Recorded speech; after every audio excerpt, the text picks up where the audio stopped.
le Reptile Day d'Arras. On est toujours le 21, etc. Et là aujourd'hui, aujourd'hui depuis tout à l'heure, on est avec Carapation. C'est quoi? Voilà. C'est quoi? Dites-moi voir. Donc c'est une association régionale, association qui couvre le Nord, Pas-de-Calais, Picardie. Et on a aussi des antennes en Île-de-France, Belgique et même dans l'Est de la France. D'accord. Et en fait, c'est une association qui est affiliée à la Fédération francophone pour l'élevage et la protection des tortues. D'accord. Donc là, dans cette fédération rassemble justement toutes des associations un peu comme la nôtre. On en retrouve dans d'autres régions.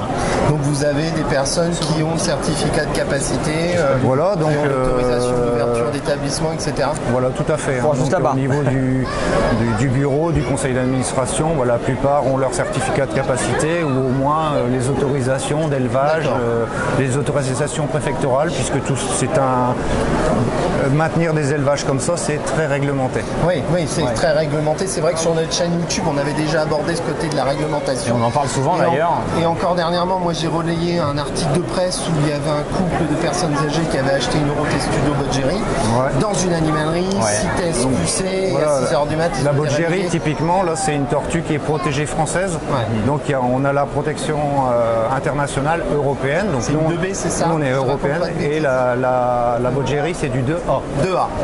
Oui, c'est exact. Ça augmente d'un cran. 2A. Et c'est protégé aussi par des arrêtés spécifiques français.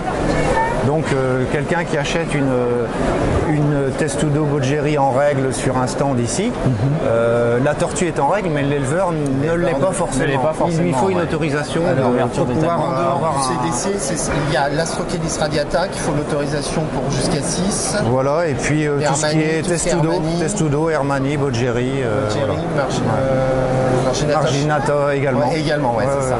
Ok, donc vous, régulièrement, est-ce que vous avez l'ONCFS qui vous appelle ou les douanes en disant on a saisi des tortues, des choses comme ça? Alors, il y a des éleveurs qui sont plus contactés que d'autres, qui récupèrent effectivement des saisies. Enfin, dès qu'ils ont des saisies, l'ONCFS peut effectivement débarquer dans un élevage comme le mien. C'était juste pour remettre des saisies. Est-ce qu'il y a une augmentation? Est-ce que vous des saisies, des trafics, il y en a toujours. Donc des saisies, il y en a régulièrement. Après, chez moi, j'ai pas, jusqu'à maintenant, j'évite de récupérer des saisies parce que après, c'est vrai que ça remet en cause son propre élevage, puisqu'on a des tortues qui arrivent dont on ne sait où, éventuellement parasitées. Donc c'est un peu compliqué aussi de récupérer des choses comme ça. Ça peut être parasitique. Donc c'est assez compliqué au niveau sanitaire de récupérer des saisies. Voilà. Et après, moi-même, j'ai déjà eu un contrôle au NCFS, donc ils peuvent débarquer, demander tous les registres. On a des registres, si on a cédé des tortues, tous les justificatifs. Donc, et ils vérifient toutes les tortues d'élevage. Donc les tortues doivent être, tout ce qui est annexe A, les tortues fort protégées doivent être pucées. Oui, 10 cm de plastron. Voilà, maintenant c'est 6 cm. C'est 6 cm.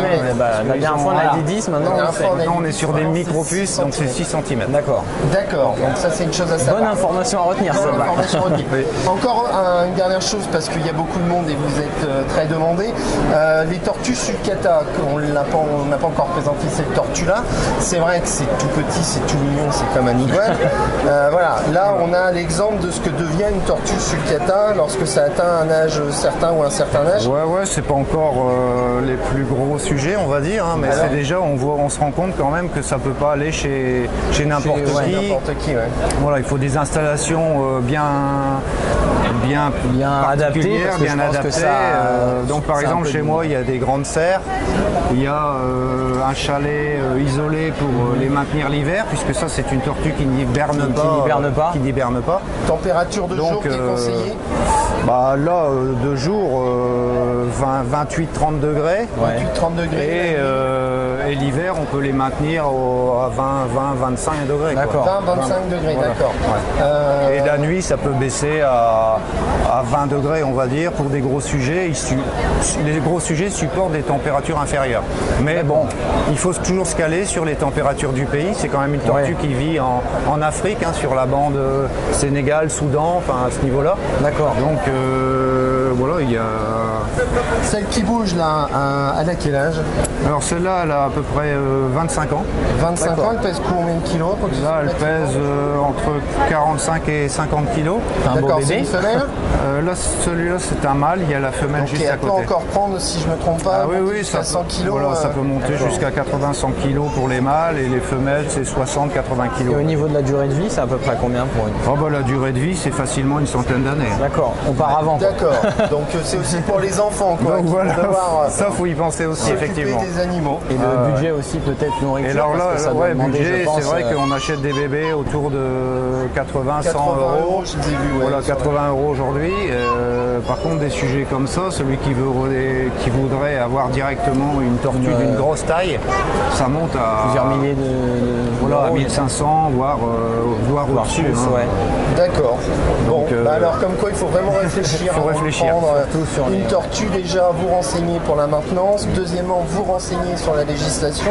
Et troisièmement, vous renseigner sur le coût de l'alimentation. Ouais, et de l'alimentation, l'installation. parce que ça doit bien C'est, manger, ça. Ah, puis ça, ouais, c'est un gouffre en nourriture, hein, c'est des vrais aspirateurs. Bon, C'est sauf que facile.